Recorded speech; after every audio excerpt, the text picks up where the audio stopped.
आइए आज एक ऐसे ऐतिहासिक दौर की चर्चा करते हैं जो बेहद उथल-पुथल भरा था। भारत की अपार संपत्ति और उस पर कब्जा करने के लिए यूरोपीय शक्तियों के बीच मची भयंकर होड़। हम सिर्फ ये नहीं देखेंगे कि वो यहाँ कैसे आए, बल्कि ये भी जानेंगे कि कैसे उन्होंने यहाँ के संसाधनों को निचोड़ा और कैसे हमारे स्थानीय शासकों ने उन्हें कड़ी टक्कर दी। तो चलिए बिना किसी देरी के शुरू करते हैं। शुरुआत हम एक बहुत ही गहरी और सीधी बात से करते हैं। जरा 1901 में लिखे गए विलियम डिग्बी के इन शब्दों पर गौर कीजिए। आधुनिक इंग्लैंड भारतीय संपदा से महान बना है। संपदा सदैव शक्तिशाली और चतुर लोगों द्वारा छीनी जाती रही है। ये एक ही लाइन उस पूरे मिथक को चकनाचूर कर देती है कि यूरोपीय लोग यहाँ कोई परोपकारी या सभ्यता सिखाने वाला मिशन लेकर आए थे। बिल्कुल नहीं, उनका एक ही साफ मकसद था, यहाँ की बेशुमार दौलत को लूटना। अब आगे बढ़ने से पहले दो भारी भरकम शब्दों को आसान भाषा में समझ लेते हैं। पहला है उपनिवेशवाद। इसका सीधा सा मतलब है किसी दूसरे देश पर कब्जा जमाना और वहां की राजनीति और अर्थव्यवस्था को अपने फायदे के लिए चलाना। दूसरा शब्द है असुरीकरण या डीमोनाइजेशन, मतलब किसी खास समूह को इतना बुरा और असभ्य साबित कर देना ताकि उनके शोषण को सही ठहराया जा सके। यूरोपीय ताकतों ने अपने बचाव में ठीक यही पैंतरा अपनाया था। अब आप सोच रहे होंगे कि आखिर पूरी दुनिया की नजरें भारत पर ही क्यों टिकी थीं? इतिहासकार एंगस मैडिसन के ये आंकड़े देखिए। 16वीं शताब्दी में दुनिया की कुल जीडीपी में भारत का हिस्सा कितना था? पूरे 25%। जी हाँ, दुनिया का 1/4 भी धन अकेले भारत के पास था। तो ये समझना बिल्कुल भी मुश्किल नहीं है कि भारत उस समय दुनिया का सबसे बड़ा जैकपॉट क्यों था। तो ऐसा क्या था हमारे पास जो इतना कीमती था? मसाले, बेहतरीन कपास, हाथी दांत, चमचमाते रत्न, चंदन, सागवान की लकड़ी और यहां तक कि दुनिया का सबसे उम्दा स्टील। भूमध्य सागरीय देशों और यूरोप में इन चीजों की इतनी डिमांड थी कि यूरोपीय नाविक अपनी जान जोखिम में डालकर खतरनाक समंदर पार करके यहां तक चले आए। उन्हें बस किसी भी तरह इस व्यापार पर अपना एकाधिकार चाहिए था। अब जरा 1892 की पंच पत्रिका के इस व्यंग्य चित्र को देखिए। उपनिवेशवादी हमेशा यही राग अलापते थे कि उनका मिशन एक सभ्यकारी मिशन यानी सिविलाइजिंग मिशन है। वो खुद को मसीहा और स्थानीय लोगों को असभ्य या बर्बर बताते थे। लेकिन असलियत क्या थी? असलियत थी आज़ादी छीनना, संसाधनों को बेरहमी से लूटना और सदियों पुरानी जीवन शैली को बर्बाद करना। ये तस्वीर उनके इस पूरे पाखंड की बहुत अच्छे से पोल खोल देती है। चलिए एक नज़र इस यूरोपीय घुसपैठ की टाइमलाइन पर डालते हैं। 1498 में पुर्तगाली नाविक वास्को डी गामा आता है। फिर 1560 में हम गोवा का कुख्यात धर्म न्यायाधिकरण या इंक्विजिशन देखते हैं। 1674 आते आते फ्रांसीसी पौंडीचेरी में अपना बेस बना लेते हैं और फिर 1741 में होता है ऐतिहासिक कोलाचल का युद्ध। मतलब ये कोई एक घटना नहीं थी, बल्कि एक के बाद एक लगातार चलने वाली रेस थी। तो सबसे पहले बात करते हैं पुर्तगालियों की। व्यापार, आतंक और उनकी कारतेज व्यवस्था। इस रेस में सबसे पहले एंट्री मारी पुर्तगालियों ने।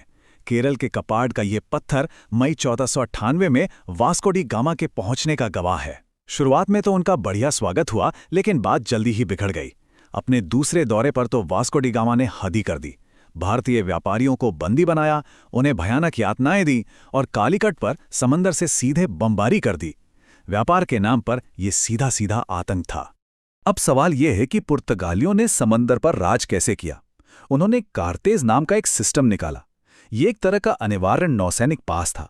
अरब सागर से गुजरने वाले हर जहाज को पुर्तगालियों से ये पास खरीदना पड़ता था। अगर पास नहीं है तो जहाज जब्त। सीधे शब्दों में कहें तो ये एक समुद्री हफ्ता वसूली थी और इसी के दम पर उन्होंने लगभग 100 सालों तक मसालों के व्यापार पर अपना कब्जा बनाए रखा। लेकिन पुर्तगालियों का जुल्म सिर्फ पैसों तक सीमित नहीं था। 1560 में उन्होंने गोवा में धर्म न्यायाधिकरण या इंक्विजिशन शुरू किया। ये इतिहास का एक बेहद स्याह पन्ना है। इसके तहत हिंदुओं, मुसलमानों, यहूदियों और यहाँ तक कि जबरन ईसाई बनाए गए लोगों को भी सिर्फ इसलिए क्रूर यातनाएं दी जाती थीं क्योंकि उन पर अपने पुराने धर्म को मानने का शक होता था। ये पूरी तरह से सांस्कृतिक विनाश की एक भयानक कोशिश थी। पर क्या हमारे लोग चुपचाप ये सब बर्दाश्त कर रहे थे? बिल्कुल नहीं। कर्नाटक के उल्लाल की रानी अब्बक्का की कहानी ही ले लीजिए। जब पुर्तगाली नौसेना ने उन पर बार बार हमला किया तो जानते हैं रानी ने क्या किया?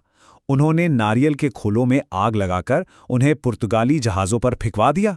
उनकी इस शानदार रणनीति ने पुर्तगालियों के पसीने छुड़ा दिए।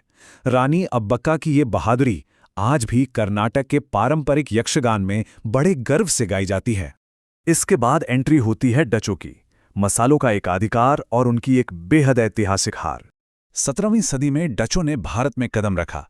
उनका टारगेट था केरल का मालाबार इलाका, ताकि वो पुर्तगालियों को वहां से बाहर निकाल सकें। लेकिन ये तस्वीर देखिए, ये 1741 के ऐतिहासिक कोलाचल युद्ध का दृश्य है।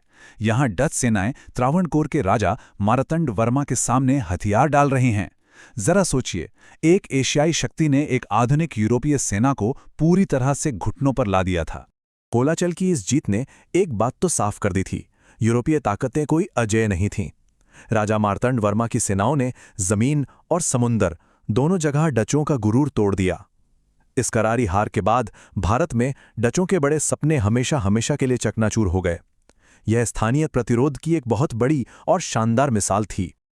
और अब बात करते हैं फ्रांसीसियों की, उनकी महत्वाकांक्षा, सिपाही और कठपुतली शासक। इस पूरी होड़ में सबसे आखिरी बड़े खिलाड़ी थे फ्रांसीसी। वो आए तो लेट, लेकिन उनके पास कूटनीति का एक बहुत खतरनाक ब्लूप्रिंट था। इसके मास्टरमाइंड थे गवर्नर जनरल डुप्ले।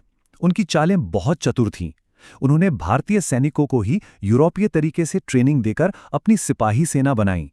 फिर हमारे ही राजाओं के आपसी झगड़ों का फायदा उठाया और अपने मनपसंद कठपुतली शासक गद्दी पर बैठा दिए। मजे की बात यह है कि यही वो सटीक फॉर्मूला था जिसे बाद में अंग्रेजों ने कॉपी किया और पूरे भारत पर राज किया।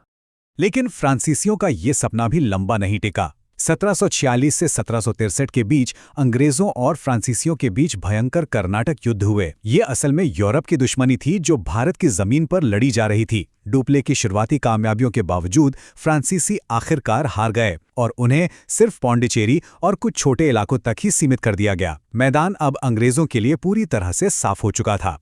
तो इस पूरी चर्चा से हमें क्या समझ आता है? पुर्तगालियों के वो क्रूर तरीके, डचों की वो शर्मनाक हार और फ्रांसीसियों की वो चालबाजियां, इन सब ने मिलकर उस राजनीतिक और आर्थिक मंच को कैसे तैयार किया जिस पर आगे चलकर ब्रिटिश राज का पूरा खेल खेला जाना था। इन ताकतों की आपसी दुश्मनी और हमारे शासकों के कड़े संघर्ष ने आखिर भविष्य की नींव कैसे रखी? ये एक ऐसा सवाल है जो हमें इस ऐतिहासिक पहेली के अगले और सबसे निर्णायक हिस्से यानी ब्रिटिश युग की तरफ ले जाता है। इस बारे में जरूर सोचिएगा।